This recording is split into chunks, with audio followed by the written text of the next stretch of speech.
Okay, so welcome everybody.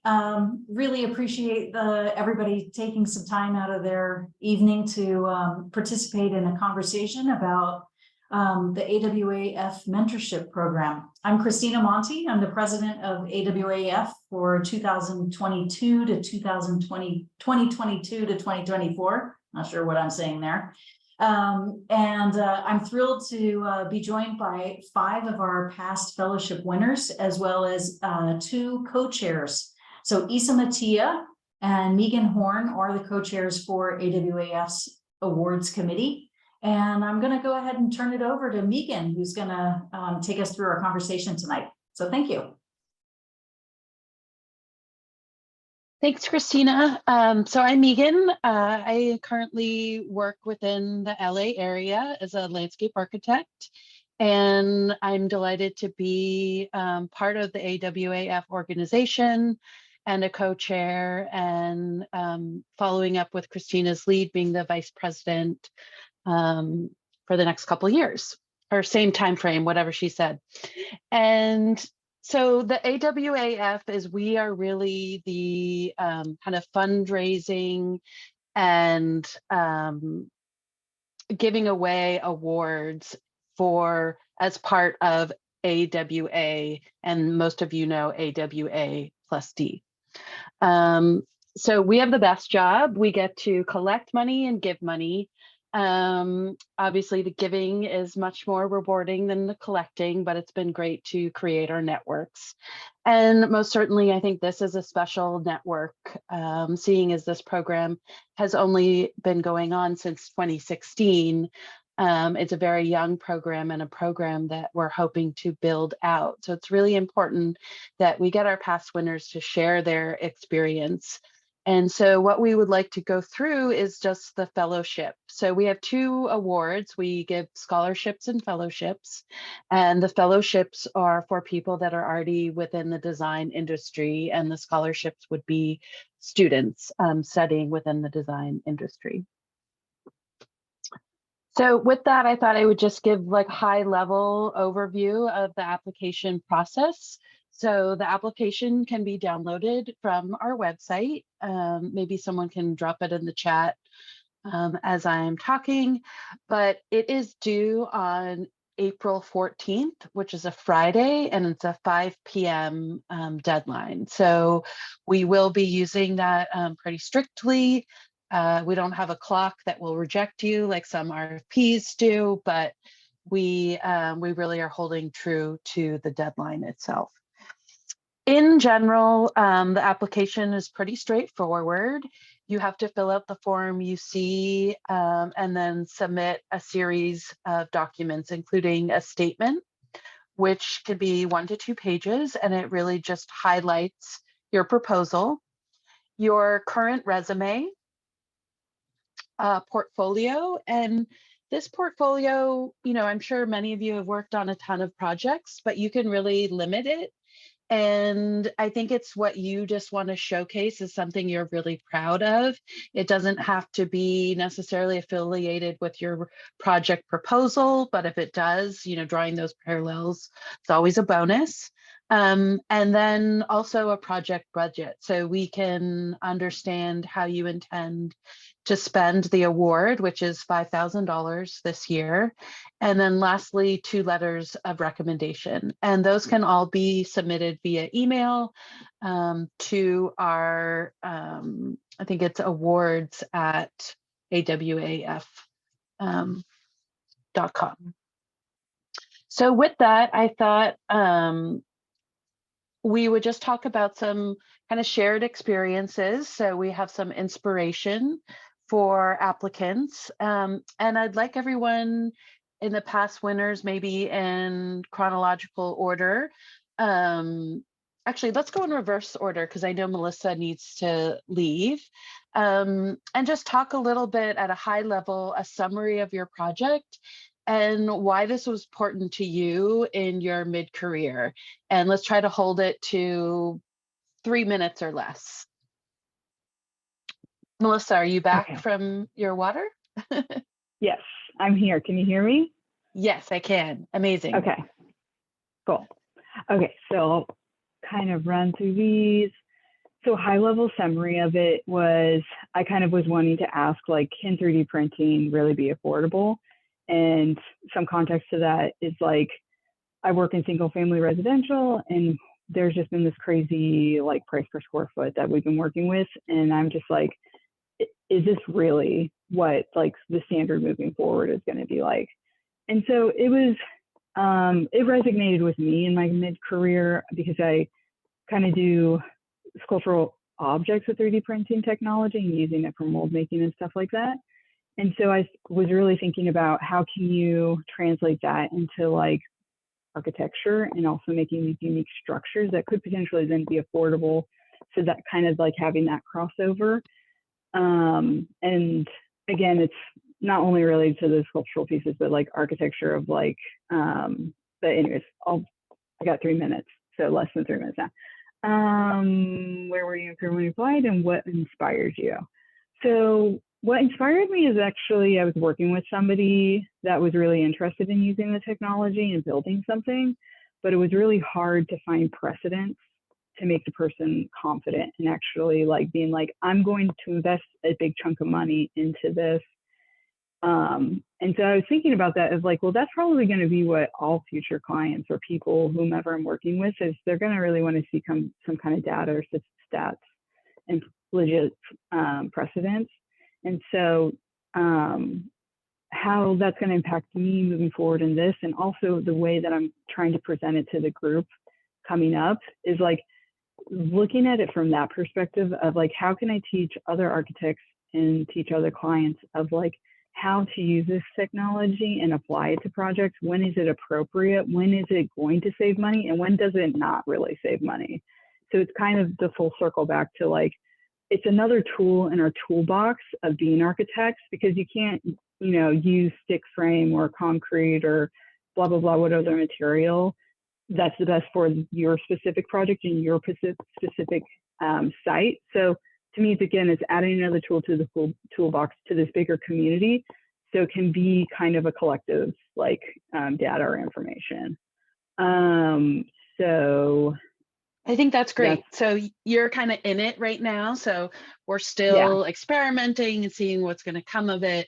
Anna, I'm wondering if you can kind of share a high level summary of where you are. You presented last year, and kind of why it was important to you where you were in your career to apply. Yeah, hi everybody. Do you think I should, can I share some slides, or is it? Yes, you can. Let me stop sharing. Thanks. Yeah, just to contextualize a bit.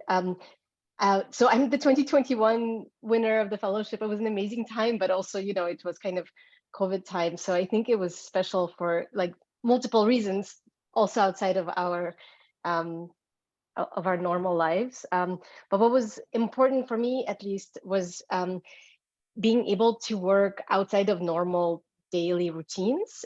So one of the things that I was doing was working in the office and trying to develop kind of smaller exhibition projects, and then at the same time teaching architecture at SciArc, design studio, etc. And when I was applying, it was kind of in the middle of a project that I was working on with the Museum of Toulouse in France. We brought multiple prints of these megalithic dolmen monuments to Los Angeles.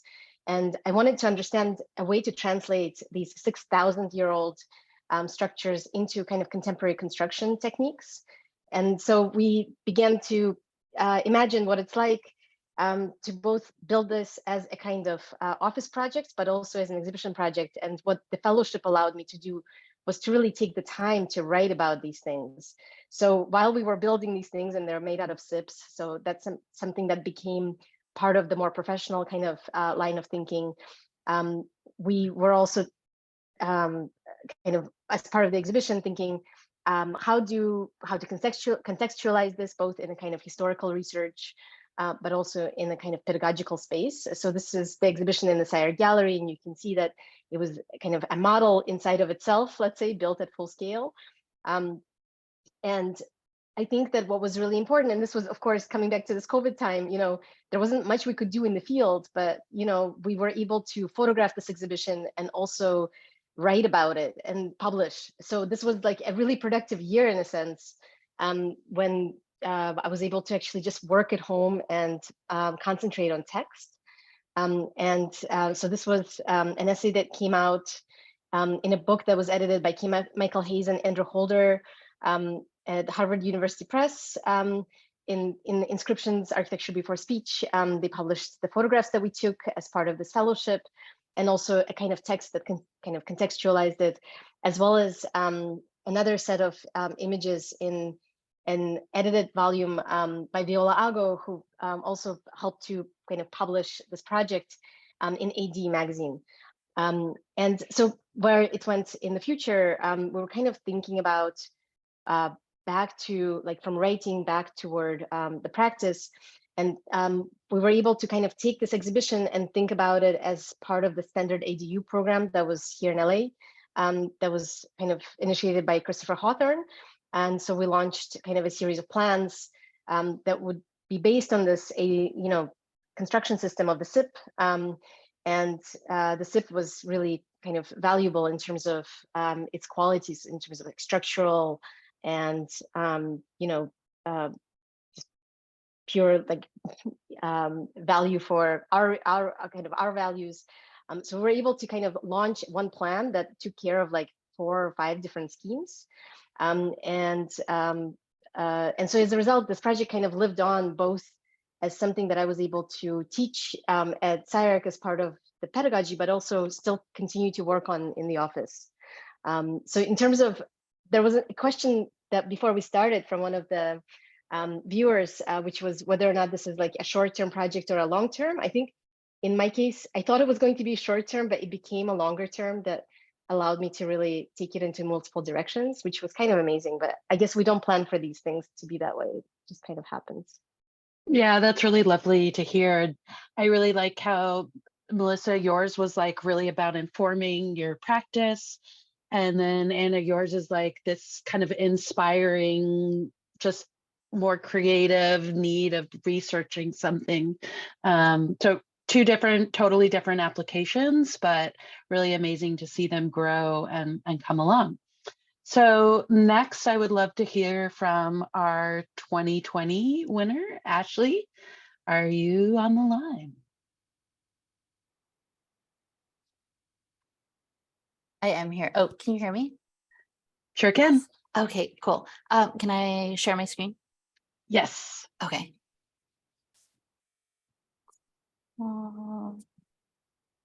Good evening, everyone. My name is Ashley Margot. My formal education is in architecture, but I've worked between the industries of AEC, entertainment, and education. And I would say I'm a multimedia designer with a focus in graphic design. So starting in like 2016, I started noticing all these places around the city that I was like, oh, I should have been there, but it's like never on my route, or I don't have a reason to go there. So I proposed to a group of friends to pick out a particular color. And from that color, I would take them on a surprise tour of the city. So between 2016 and 2019, I went on 15 different tours around Los Angeles. There were a few different parameters, and each one was specifically designed for the guest in mind.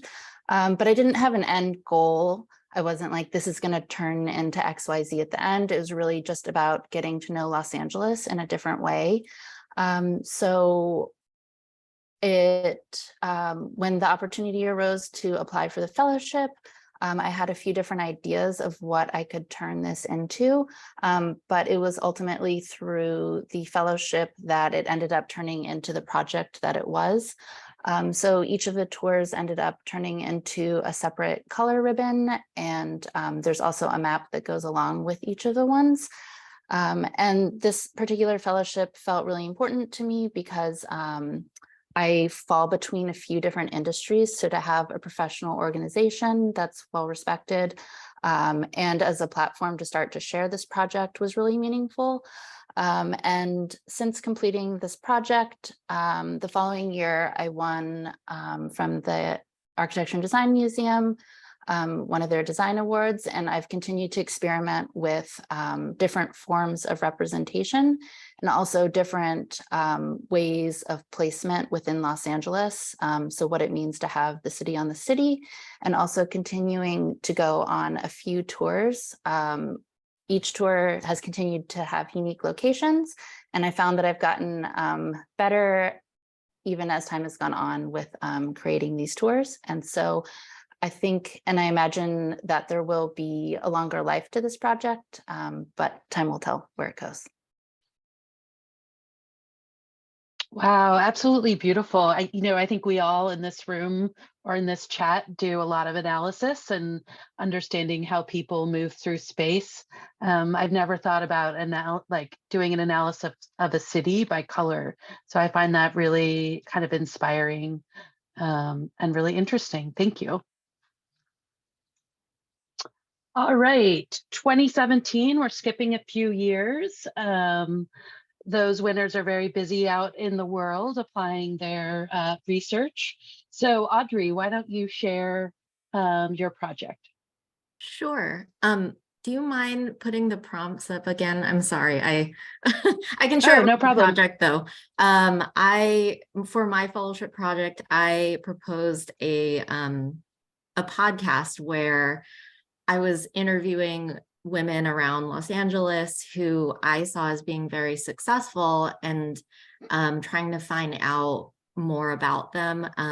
This was important to me because as a solo practitioner and having worked for a lot of men and worked in places where I just didn't have a lot of female mentors, it was important to me to see what the different paths were and what the different sort of leadership styles were, because I was at a point where I was considering what my next move was. So it was a very sort of selfishly motivated quest that I felt was also going to help other people as well, hopefully. And so I guess the explanation of my project kind of points to where I was in my career and what really inspired me to apply for the fellowship. But I will say that when I came up with the idea, I was like toying around with, should I apply? Should I not? And I was kind of like spitballing the project with my husband, and he was like, you should just apply. This sounds amazing. And it's so funny because when I was thinking about the project, I was like, I don't know, is this going to be like good enough? Yeah. And so I would just say that, definitely if you're not sure if your project is good enough, just go for it. And besides that, I think there's so much guidance that's available from AWAF and the whole board to make your project successful, that it could, even if it starts out in one place, it could actually evolve with other input, and that's great too. And so what came of the project, it lived on for quite a few years. I did publish a couple of episodes last year. And so it's sort of on pause right now because I did have a child after hearing other people who've done it on my podcast and being inspired by them. So right now it's on pause, but it's still available online. That's awesome. If you want to drop it in the chat, the link to it, that would be great. So we all have access to it. It's really amazing hearing all these projects, right? We have something that people are building, something that someone's publishing, something that's being exhibited, and now talking. So our first winner, Janica, I believe you were part of a team, is that correct? Mm-hmm. Yep, that's right. Wonderful. Could you share your experience and kind of just that high level summary and why it was important to you? Yeah. So I'm gonna also echo Audrey's sentiment of just do it. Because Kate Harvey, she was my colleague who brought this to my attention, that there's this mid-career fellowship out in the world, and neither of us had ever heard of anything like this being available to people in the, you know, just starting out in the middle of their careers. And we thought, why not?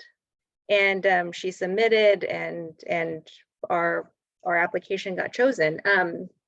So I would say just do it. There's a lot of doubt there, but someone believed in us and chose us.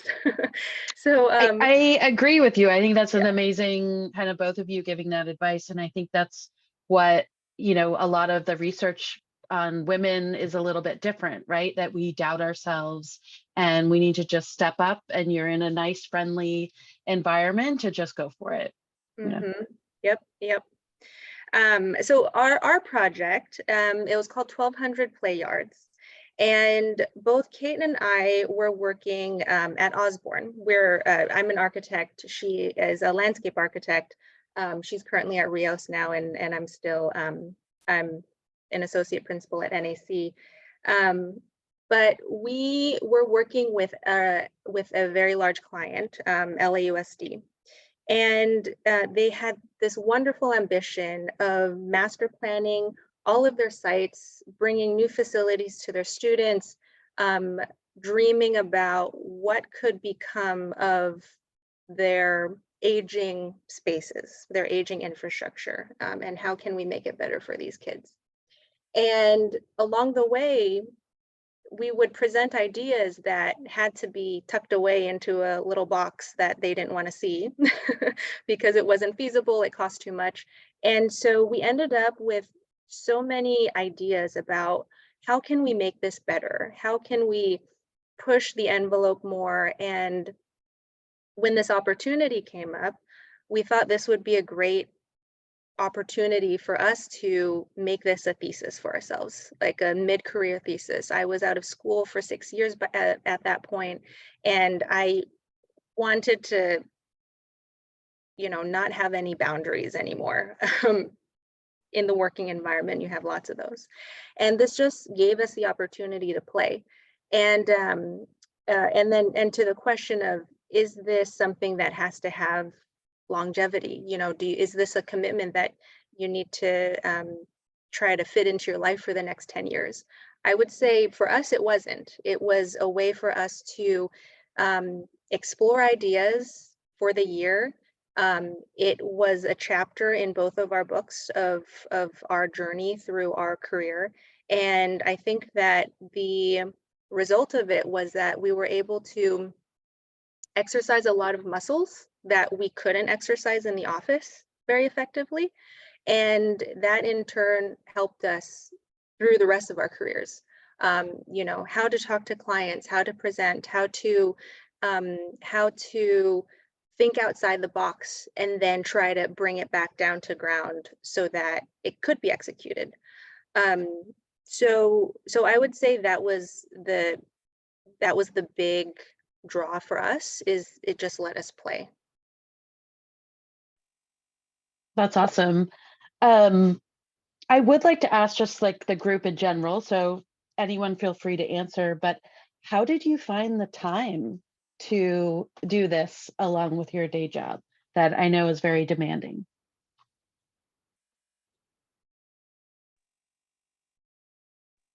I can go first. So during this time, I will say, and hopefully Kate won't mind me saying this, but she was pregnant at the time. And I found out that I was pregnant at the end of this, at the end of the fellowship. And we both had full-time jobs. And it just came down to, on the weekends, we found time on the weekends and after work. And just like any project manager, you schedule that time in and you just get it done. Yeah. And of course, there's a deadline, so you work to that. Would anyone in the audience care to ask any questions to our past winners?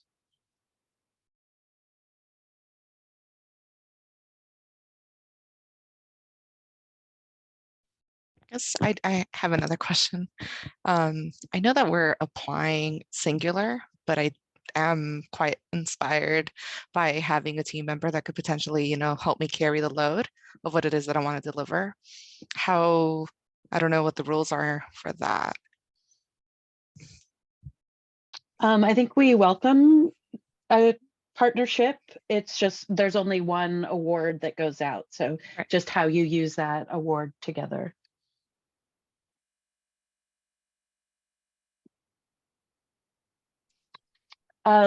Maybe some of the past winners could share, what was difficult about the application process. Do you have any advice on how to create your budgets or how to ask for recommendations?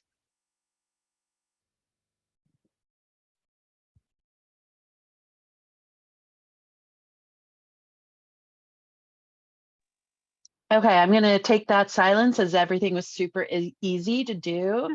And you just kind of write it and you apply. So I will say this, we'd like to think that this is a special group, and we really hope that our past winners stay engaged and will help future winners. So it's a little network that we're building, and I think that's something that's really important in your mid-career to be doing. So Megan, I will say that I think Melissa and maybe Ashley did have a comment to your last question. Oh, go ahead. I was just going to say, I found even in the process of asking for the recommendation letters, like getting that started was important for me too, because this again was kind of like the first time that I was sharing this project with people that were like outside of my friend group. So it was important for me also like helpful to hear like their initial thoughts about the project, and also gave me the motivation to move forward with the application as well. And so I know those two individuals have also kind of been along the journey with me, even when I was developing the project, even if it was just like checking in. So yeah, they've been with me kind of like the whole journey of this project. Oh, that's amazing. So even expanded mentorship, expanded network, and maybe it's with individuals that you didn't really know were interested in that topic, or, that's cool. Yeah. And Melissa, did you have something? I was going to say, yeah, sorry, my Bluetooth Zoom thing, I'm technically enabled today, but I think so. In the thick of it in this moment, I kind of wish I had a partner right now, because it's like what you were just talking about, like work is becoming very intense, and sometimes it's really hard to manage the two of it. And I kind of do somewhat have a partner, because it's someone I cannot technically run this 3D printer. And so I am learning a lot by having to work with him on it. So there is some pull, but it would be also interesting from like the design and project management, because this is like research and experimentation and learning that I don't need full ownership over it. So it would have been nice to like kind of split that up. In regards to like the application process, it was also like interesting to really think in depth of like really articulating and being focused about what is the year ahead and what do I want to accomplish. It's interesting in this prompt, I felt a little silly, because whenever you prompted questions of like prepare these, or the questions that you have on the screen right now, that I was like, oh my gosh, how have I not done this self-reflection of like what it means in my mid-career?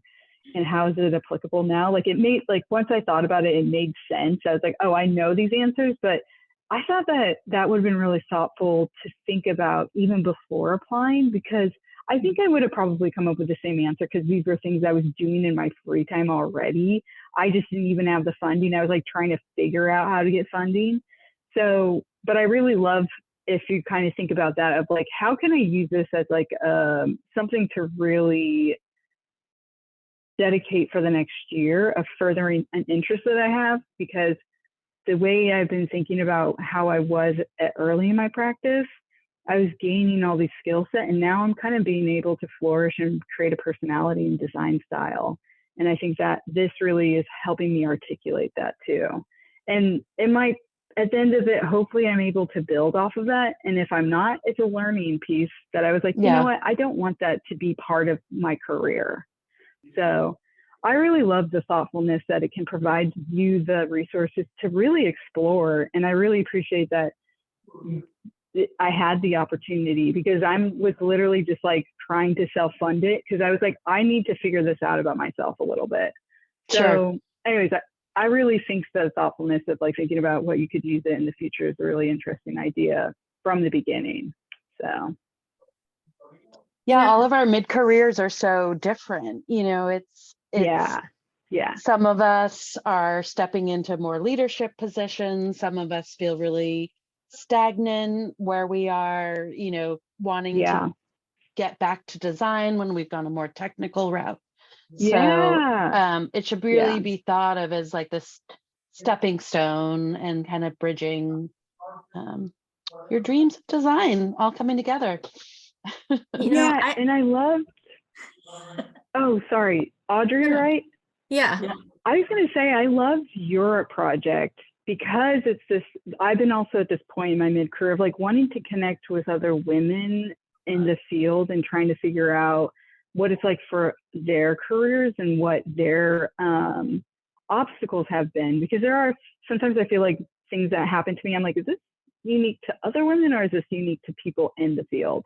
So I'd love to, and I feel bad that I'm admitting in this moment that I haven't listened to it, but I'm going to listen to it now. So, because it's very aligned with questions that I've been asking myself. Thank you. Well, you know, after hearing you talk about your project and hearing these questions of like having partners or outsourcing work, I'm reflecting on things that, especially now that the award is a greater amount, I think that I should have in my budget allotted a fee for outsourcing, like for example, editing the podcast. Oh yeah. Because if you can identify like what the high level tasks are versus the lower level, like things that are going to take a lot of your time, and you don't have a lot of time as a working professional, maybe you can put line items in your budget for outsourcing some of that work. And it's not that you don't retain ownership over it still, but you know, are hiring help where you need it. And that could be a really great way to think about it, because I think when women, well, I don't want to overgeneralize, but when I was applying for this, thought of my labor as something I couldn't put a monetary value to in the budget. And I think we maybe need to rethink how we're looking at that when we apply for these kinds of awards. So that's absolutely your time. You can put your time in as a value for sure. Maybe not your like full billing rate, but you know, we'll get there. Yeah, but even like a job that could be outsourced, if you had budgeted for it, that is a great way to like not devalue your own time. Yeah, and that allows you to really focus on the intellectual property, right? While you're outsourcing some of the tasks to help you stay focused. I think that's a great idea. And that's a lesson to learn in life and practice as well, and how to manage all of that. Well, I don't have any more. Melissa and Audrey, go ahead.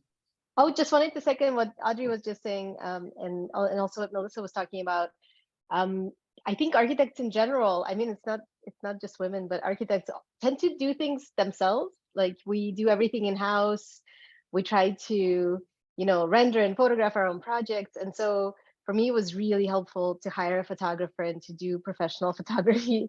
For the first time, I was able to actually do that because the fellowship gave me that opportunity. So when you think about the budget, think of things that are not usually covered by clients. You know, it's translation fees, you know, copyright fees, if you're publishing, or if it's part of an exhibition, maybe it's mounting things, and even insurance costs and photographing. So there are so many different ways in which the quality of the work just rises the moment we start collaborating and outsourcing and working with professionals and fabricators, that and we tend to not think about it, I guess, on a daily basis because we try to do everything ourselves. So think about those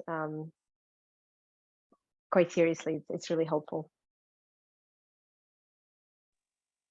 It's great advice. Thank you. I'm going to open it back up to the audience to see if anyone has any questions, if they're feeling inspired. Please share or ask away.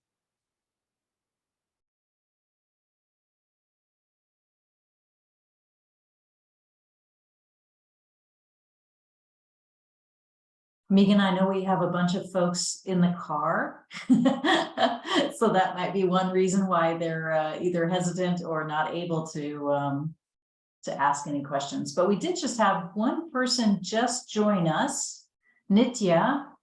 Welcome. So we've opened the floor for some questions if you happen to have one. Yeah, hi, Christina. Sorry, I just lost track of time, and apologies, my sincere apologies for being late to the meeting. No problem. Yeah, we're recording, so you can watch all of this at your leisure. Okay, great, awesome.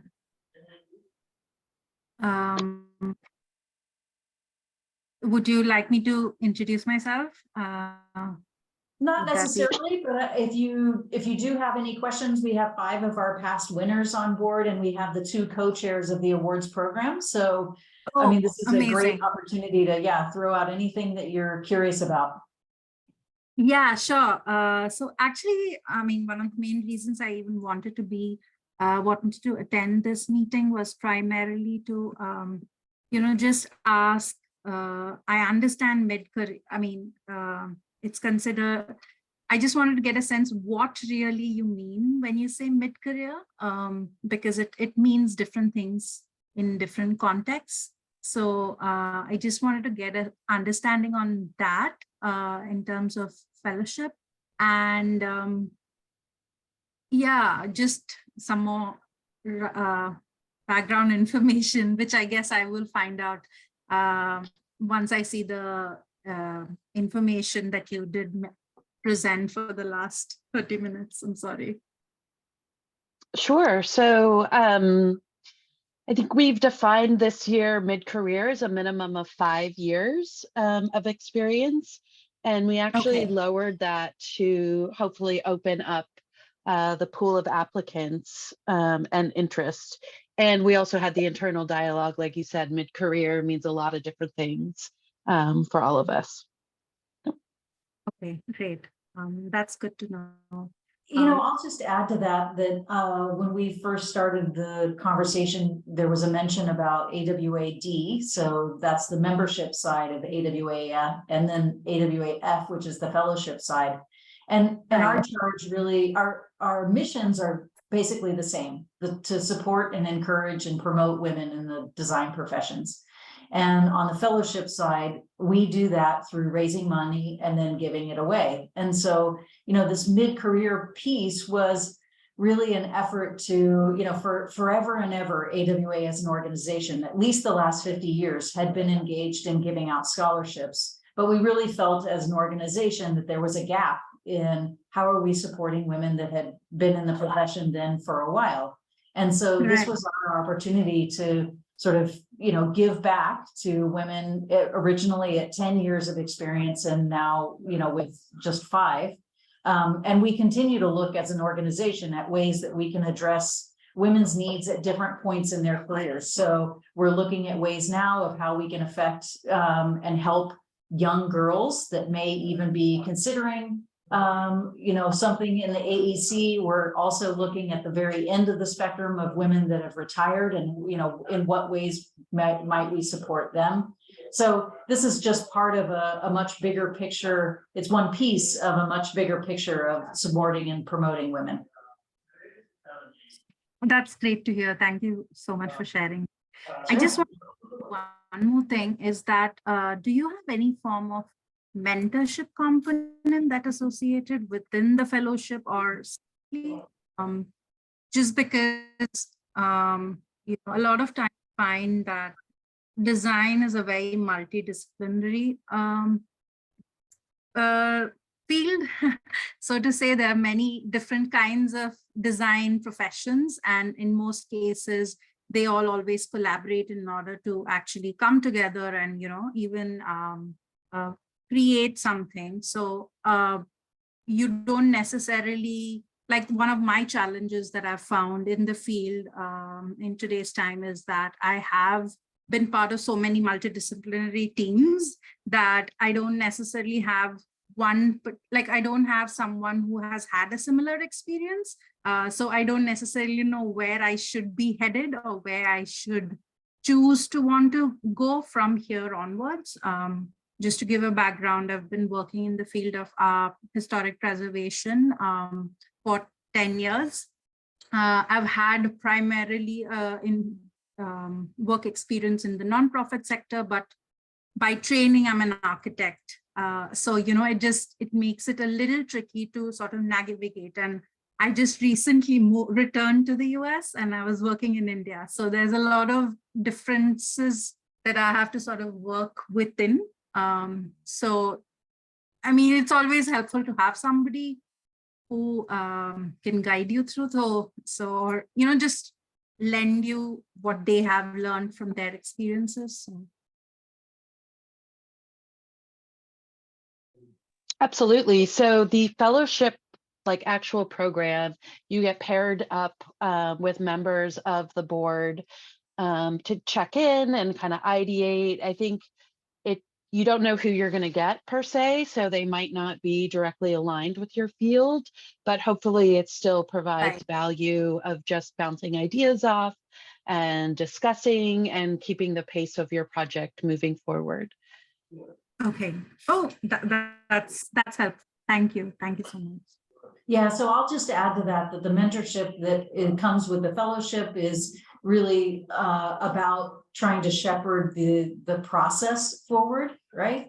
AWA+D on their side does focus a bit more on mentorship as a component of membership, right, within the organization. Right. So there is that distinction. Great. Thank you. Yeah.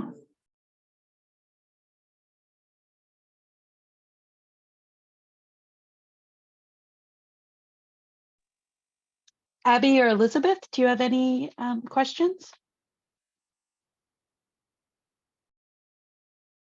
No, I'm just excited to hear and learn from people about their projects and the kinds of things that they've been selected to do and how they manage their time. I think for me, that's the biggest challenge. I'll have ideas and, a lot of us work 45 to 50 hours a week. And I think people have had some good ideas about it and strategies. And it's just exciting to hear all of this. Yeah, I was going to say that too. Especially, coming from, it was Audrey that said it, kind of have that self-doubt on whether if your project is good enough, and it's really really affirming to hear that you just go for it. So thank you for sharing. No problem. You should. Oh, go ahead. I was I'm also kind of curious, like what types of projects, because they seem to run a big range. Maybe it doesn't matter if certain types of things are more appealing. It definitely seems like a whole wide range of projects are accepted, and it's very open-ended because everybody's careers are so different. I would definitely say on the time management piece to choose a project that you're like so passionate about that because you're working so much, you're still gonna do it. Otherwise, what's the point, right? Like you don't want this to be a burden. Like you want this to be something that you're actually gonna do. So really keep that in mind when you apply, and that was part of why when I applied, I took it really seriously, thinking about my workload, because I was running my own practice and I had my own projects. you know, really thinking about, do I have the time to dedicate to yet another project? And it was that I felt such a need for this mentorship through these interviews and connections that I made, where I was like, yeah, you know what, I am feeling this need, and if I am supported and able to do this, how awesome would that be? So if I hadn't felt that strongly, I probably wouldn't have gone through the effort of applying. I think that's great advice. Thank you. Yeah, I also- think, you know, there is some discussion within the committee of, you know, how do we set certain applicants apart when they're so different?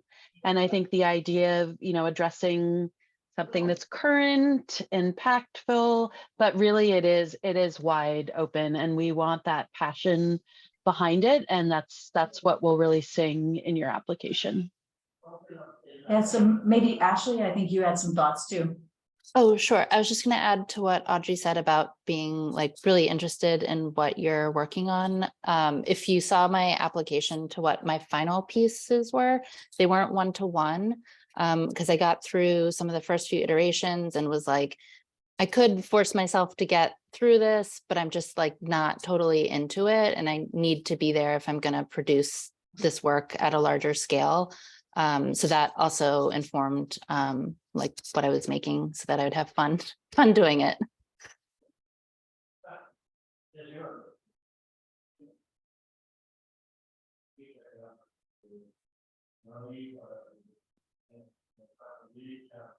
Well, this has been great. I'm really inspired, kind of hearing you all together in one room, sharing your experiences gives me a lot of warm, fuzzy feelings. It also makes me wish I could apply, but since I'm a co-chair, I'm just gonna have to wait a little while.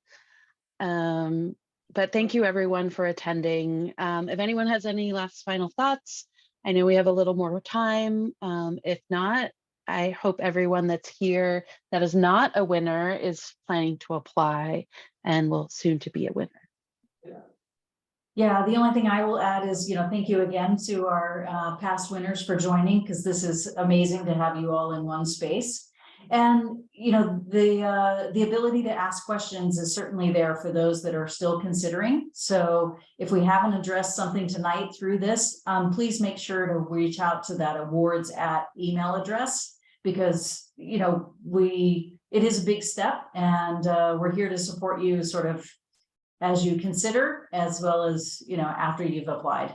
So thank you all. And we'll make sure to send the recording out through, you know, if you register, when you had RSVP'd through the AWA+D system, there'll be some kind of direct link that'll be sent to you with the recording if you need it, and to those that didn't make it tonight. Thank you all for organizing, and meeting everybody was great. Yeah. Thank you. Of course, we should have like a group party together sometime soon. Agreed. All right. Well, thank you all. Thank you. Thank Thank you. you. Bye. Bye.